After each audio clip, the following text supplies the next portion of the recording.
الحمد لله كفى والسلام على عباده الذين اصطفى أما بعد فأعوذ بالله من الشيطان الرجيم بسم الله الرحمن الرحيم الحج أشهر معلومات فمن فرض فيهن الحج فلا رفث ولا فسوق ولا جدال في الحج وما تفعل من خير يعلمه الله وتزودوا فإن خير الزاد التقوى واتقون يا أولي الألباب صدق الله العظيم. وعن ابن عباس رضي الله عنهما قال قال رسول الله صلى الله عليه وسلم ما من أيام العمل الصالح فيها أحب إلى الله من هذه العشر قيل يا رسول الله ولا الجهاد في سبيل الله قال ولا الجهاد في سبيل الله إلا رجل خرج بنفسه وماله فلم يرجع من ذلك بالشيء رواه البخاري وكما قال عليه الصلاة والسلام. دوستو بزرگوں، اللہ تبارک تعالیٰ کا ہم بندوں پر بڑا احسان ہے، کرم ہے کہ اللہ تبارک تعالیٰ نے ہم پر اوقات، دن، مہینے کے اعتبار سے ایسی برکت رکھی ہے کہ اس میں ہم تھوڑا سا عمل کر لیں گے اللہ تعالیٰ کو بہت زیادہ راضی اور خوش کرنے والے بن جائیں گے. تھوڑا سا عمل ہم کو اللہ تعالیٰ سے قریب کر دینے والا ہو جائے گا. تھوڑا سا عمل ہمارے بہت سارے گناہوں کو معاف کر دینے والا ہوگا اور تھوڑا سا عمل ہم کو جنت میں لے کے جائے گا. لہذا اللہ تعالیٰ بار بار یہ مواقع ہم کو لے کے آتے ہیں. ہم بندوں کا کام ہے کہ ان سے کیا کریں، فائدہ اٹھائے، استفادہ کریں، سعادت سمجھے کہ اللہ نے ہمت، طاقت، تندرستی کے ساتھ، حیاتی کے ساتھ ان ایام میں، ان گھڑیوں میں، ان ساعتوں میں، ان دنوں میں، ان راتوں میں ہم کو پہنچایا. پھر بھی اگر ہم اس سے فائدہ نہ اٹھائے تو ہم سے بدتر اور بدبخت کون ہوگا. اسی لیے ابھی ہمارے سامنے جو دن شروع ہے، جو ایام شروع ہے، یہ مبارک ایام ہے. قرآن نے فرمایا کہ والفجر ولیال عشر، قسم ہے فجر کے وقت کی اور 10 راتوں کی. 10 راتوں سے مراد ابن کثیر رحمۃ اللہ علیہ نے مفسرین کے اقوال بیان کیا کہ اس سے ذوالحجہ کے 10 رات اور 10 دن مراد ہے. 10 رات اور 10 دن یہ مراد ہے. ان کا درجہ، ان کا مقام بہت اونچا ہے، اس لیے کہ اس میں سارے عبادتیں جمع ہیں. سارے عبادتیں اس میں جمع ہیں. سب سے بڑی عبادت حج والی اس میں جمع ہے. الحج اشہر معلومات وللہ علی الناس حج البیت من استطاع الیہ سبیلا واتموا الحج والعمرة للہ وأذن فی الناس بالحج یأتوک رجالا وعلی کل ضامر یأتین من کل فج عمیق. پورے قرآن میں اللہ تعالیٰ نے متعدد جگہ پر حج کا حکم دیا ہے کہ یہ بہت بڑی عبادت ہے جس کا اللہ تعالیٰ نے اپنے بندوں پر، مالداروں پر فرض کیا ہے. لہذا جو اس سے اعراض کرے اللہ تعالیٰ جہاں والوں سے کیا کریں گے، اعراض کریں گے. جہاں والوں کی اللہ کو کی پرواہ نہیں ہے. لہذا بندے پر جب حج فرض ہو جاتا ہے، تندرستی ہے، ہمت ہے، اللہ نے مال دیا ہے، تو اس کو جلد از جلد کوشش کرنی چاہیے کہ اس فریضے کو جلدی ادا کر دے. رسول اللہ صلی اللہ علیہ وسلم نے اس کو اسلام کے 5 ارکان میں سے ایک رکن قرار دیا. اور بخاری کی روایت میں فرمایا کہ من حج للہ فلم یرفث ولم یفسق رجع کیوم ولدت امہ. اللہ کے لیے جو حج کرے، اللہ کے لیے جو حج کرے، دکھلاوا نہیں، نام و نمود نہیں، شہرت نہیں، فخر نہیں، اللہ کے لیے حج کرنے کے لیے جو جاتا ہے وہ ایسا لوٹتا ہے جیسے کہ اس کے معنی اس کو ابھی جنا ہے، کہ کسی قسم کا فسق فجور نہیں کر رہا ہے، کسی قسم کا گناہ نہیں کر رہا ہے. العمرۃ الی العمرۃ کفارۃ لما بینہما والحج المبرور لیس له جزاء الا الجنہ. ایک عمرہ دوسرے عمرے کے درمیان کے سارے گناہوں کو معاف کر دیتا ہے، اور مبرور حج کا بدلہ اللہ کے نزدیک سوائے جنت کے اور کچھ نہیں. جو اللہ کے لیے مبرور حج کرے، علماء فرماتے ہیں کہ مقبول حج جو ہر قسم کے ریا، دکھلاوا سے پاک ہے، گناہوں سے پاک ہے، جس کے اندر سارے شرائط ارکان کی ہم رعایت کر رہے ہیں، حج سے پہلے والی زندگی کو حج کے بعد کی زندگی سے کیا کر رہے ہیں، بدل رہے ہیں، بعد کی زندگی اور اچھی سے اچھی گزارنے کی ہم کوشش کر رہے ہیں. تو غرض یہ کہ یہ حج یہ اس کے زندگی کو کیا کرتا ہے، پورا اثر نو نئے طور پر کیا کرتا ہے، شروع کر دیتا ہے. تو یہ بہت بڑی بات ہے جس کو جلد از جلد انجام دینا چاہیے. دوسرا ہے کہ قرآن نے جو دن اور رات کی قسم کھائی ہے اس کے متعلق رسول نے حدیث بھی بیان فرمائی ہے. حدیث ابن عباس رضی اللہ عنہ فرماتے ہیں اللہ کے رسول نے فرمایا کہ نہیں ہے کوئی دن ایسے جس میں اللہ کے نزدیک سب سے زیادہ پسندیدہ عمل جو کیا جائے یہ ان دنوں اور ان راتوں میں کیا جائے. اللہ کے رسول نے سوال کیا گیا کہ اللہ کے راستے میں جہاد کرنے سے بھی بڑا ہوا عمل رہے گا اس میں؟ اللہ کے رسول نے کہا کہ ہاں، اس میں ہم جو عمل کریں گے اللہ کے راستے میں جہاد کرنے سے بھی بڑا عمل رہے گا، سوائے اس شخص کے جو اپنے جان اور مال لے کر جہاد میں چلا جائے اور کوئی چیز واپس نہ لائے. تو یہ برابر ہو سکتے ہیں. تو یہ اتنا بڑا اونچا کام ہے کہ اس دنوں میں ہم جو کام کریں گے اللہ کے نزدیک بہت پسندیدہ رہے گا۔ دن میں ہم روزہ رکھنے کی کوشش کریں۔ امام غزالی رحمۃ اللہ فرماتے ہیں کہ ہم 9 روزے رکھ سکتے ہیں، ایک روزے سے لے کے 9 روزے تک ہم کیا کر سکتے ہیں، روزے رکھ سکتے ہیں۔ آئندہ جمعہ تک ہم روزے رکھ سکتے ہیں۔ اور خاص عرفہ کے دن کا روزہ جو ہے، جس کی مسلم شریف کی روایت میں اللہ کے رسول نے فرمایا کہ جو عرفہ کا ایک دن کا روزہ رکھیں گا اس کے 2 سال کے گناہ معاف ہو جائیں گے، گزشتہ 1 سال کے اور آئندہ 1 سال کے۔ تو 2 سال کے گناہ صرف عرفہ کے دن کے روزے کے معاف ہوتے ہیں، جو جمعہ کے دن آ رہا ہے۔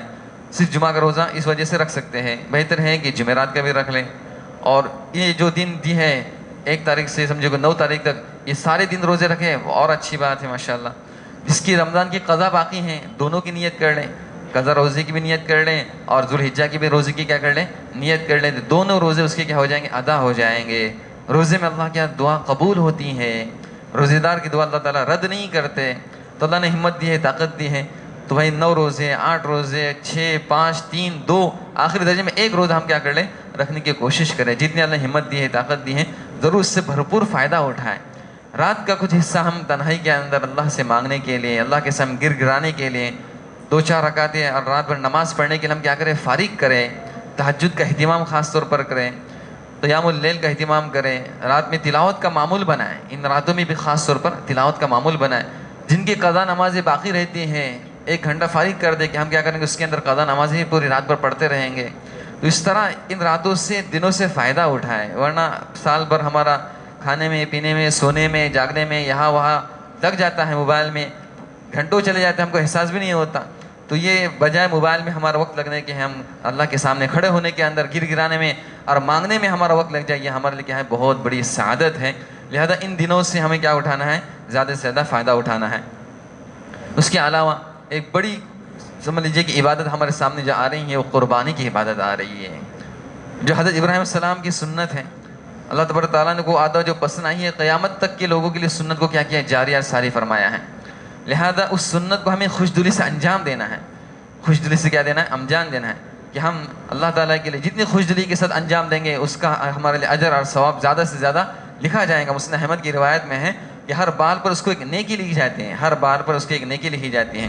اور ایک روایت میں اللہ کے رسول نے فرمایا ابن ماجہ کی کہ من وجد سعۃ فلم یضحی فلا یقربن مصلانا، جو سعادت پاتا ہے، جو طاقت پاتا ہے، جو قربانی کر سکتا ہے، جو قربانی عید کے دن کے لیے سے لے کے 13 ذوالحجہ کے غروب تک، شوافے کے نزدیک یعنی 4 دن رہتے ہیں، عید کے دن سے لے کے عید کے بعد کے 3 دن تک، اس درمیان کوئی وسعت اور طاقت پاتا ہے کہ کیا کر سکتا ہے، قربانی وہ کر سکتا ہے، وہ شخص قربانی کر سکتا ہے، تو اس کے لیے سنت موقدہ ہے شوافے کے نزدیک، چھوڑیں گے تو مکروہ ہے اور حناف کے نزدیک حرام ہو جائے گا۔ جو شخص قربانی کی طاقت رکھتا ہے اور پھر بھی نہیں کرے گا تو ان کے یہاں تو واجب ہے، ان کے یہاں واجب ہے۔ لہٰذا ان 4 دنوں کے اندر کسی کے پاس 52.5 تولے چاندی اور 7.5 تولے سونا یا ان کے بقدر پیسہ یا کوئی ایسا سامان جو ویسٹ ہے، بیکار ہے، اور وہ سمجھ لیجیے کہ اس ساتھ پاتا ہے، تو حناف کے نزدیک قربانی کرنا، چاہے مرد ہو چاہے عورت ہو، بالغ عاقل اور جو مقیم حضرات ہیں ان پر کیا ہے، واجب ہے، اور شوافی کے نزدیک سنت موقدہ ہے۔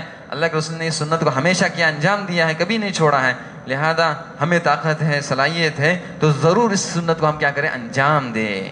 کچھ رسم و رواج اور کچھ اس طرح کی چیزیں رہتی ہیں جس سے آدمی کیا ہوتا ہے، پیچھے ہٹ جاتا ہے، تو اس رسم و رواج کو ہم نہ دیکھیں، سنت ابراہیم کو دیکھو۔ اللہ کے رسول تعالیٰ کا قرآن کے اندر حکم، جس قرآن میں اللہ تعالیٰ نے کیا کیا، فیصلے کیے ہیں، وَالْبُدْنَ جَعَلْنَاهَا لَكُم مِّن شَعَائِرِ اللَّهِ، اللہ کے شعائر، اللہ تعالیٰ کے علامات، نشانیوں میں سے اللہ تعالیٰ نے اس ہدی کے جانور کو ہم کیا کر رہے ہیں، بنایا ہے۔ لہذا اس شاعر کو انجام دینا ہے، اور ہم ایک رسم و رواج کے بھائی پورا خاندان ہے، ایک بکرا لائیں گے تو کس کو پورے گا، کس کو دینے کا، کس کو کیا کرنے کا، تو اس کی وجہ سے ہم قربانی نہیں کر رہے ہیں۔ یہاں وہ اپنا حصہ دے دیا، اپنا سر سے کیا کر لیا، بوجھ اٹھا لیا، ایسا نہیں، ایک کم سے کم جانور لایا۔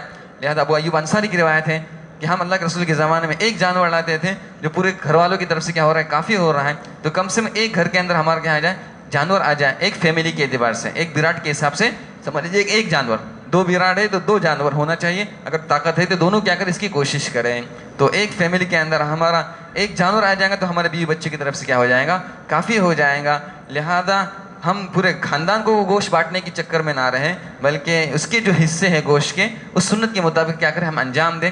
کم سے کم ایک بوٹی دینا ایک غریب کو فرض ہے،